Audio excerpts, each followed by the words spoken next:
Hello gamers, this time Review 13 turns its attention towards Kirby's Dreamland, which appeared back in 1992 exclusively for the original Nintendo Game Boy. This game is a platform game and was the first to star the pink blob Kirby.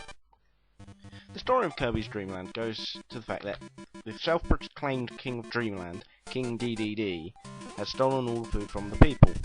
Kirby, who is one of those people, sets off to get the food back. The game itself plays out like many platformers of the era, with Kirby having to use his natural abilities and to defeat enemies and overcome obstacles in the area. Some items can be found to assist Kirby, such as Hyper Candy, that makes him invincible, and Hot Candy, which allows him to shoot fireballs. Kirby works on a health system, in which getting hit costs him 1 or 2 hit points. If the health bar empties, Kirby loses a life, which can be replenished by finding hidden lives or reaching certain scores. Kirby does not defeat his enemies in a usual manner either. Instead of having to jump on them, he fights his enemies by breathing them in and spitting them back out. However, if an enemy is in his mouth, he can then not use his float ability. He can also use the inhaled air and shoot that out as a weapon too. There are 5 levels in Kirby's Dreamland. The first 4 consist of you having to go do the usual platform challenge before confronting the sub-boss and the boss of the stage.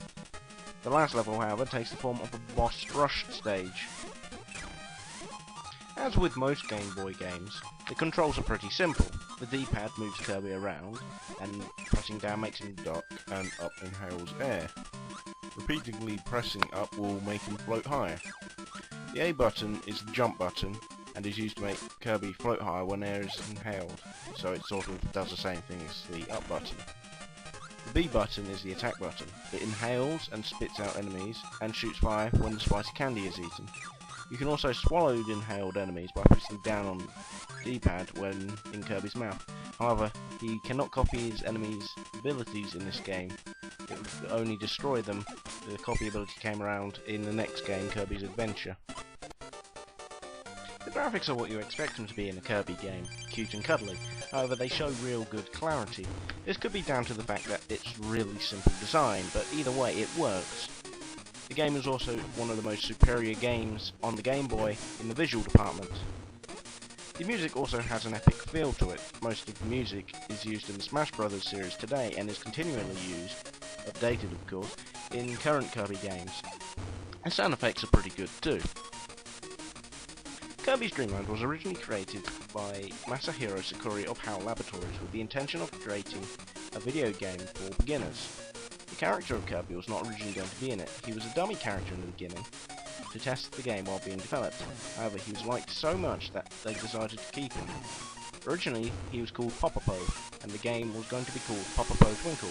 However, the name Kirby was eventually given. His initial colour took some time to decide. Sakurai wanted Kirby to be pink, however, Shigeru Miyamoto wanted him to be yellow. Nintendo decided to side with their creator and go with pink. In North America and Europe though, he was originally white on boxes and adverts due to the colour scale of the game. The game was a success, spawning many sequels with a future Wii game coming out soon, so it looks like his appeal is still high. The bad point about Kirby's Dreamland is that there are only 5 levels. This could be down to the fact that it was made for beginners, but either way you'd have thought you'd have got something a bit longer. Also, the last level was a bit of a cop-out. There are only 5 levels after all, and when the last level is a repeat of all 4 bosses from the previous stage, with King DDD tacked on at the end, it's sort of disappointing. Also, most of the game, minus boss battles and other different segments, can be floated through without conflict from enemies, which means there's no challenge whatsoever in the game. In contrast to the short and easiness of the game, an extra game mode can be unlocked by completing the game or just by knowing the code to unlock it, and you get a more difficult challenge of Kirby's Dreamland with harder and faster enemies. The music is some of the best you'll ever hear on the Game Boy, as are the graphics. It was also very unique for the time of its release. The boss fights are actually quite fun, especially King DDD at the end. Kirby's Dreamland offers what it promises, a game for beginners. The extra game mode, however, does offer a bit of a challenge, but still, there is a lack of length and it's kind of easy, so it won't take you more than a few hours to finish off. 7 out of 10 is the score for the game. If you're interested in playing Kirby, I would suggest going for Kirby's Adventure, which is currently on the Wii Virtual Console for 500 points. If you want to get in contact with me to ask questions or request a review, you can just use my email address that's on screen now. Okay, there's one more review before Star Wars season begins, and it's Condemned for the Xbox 360. Until then, see you later.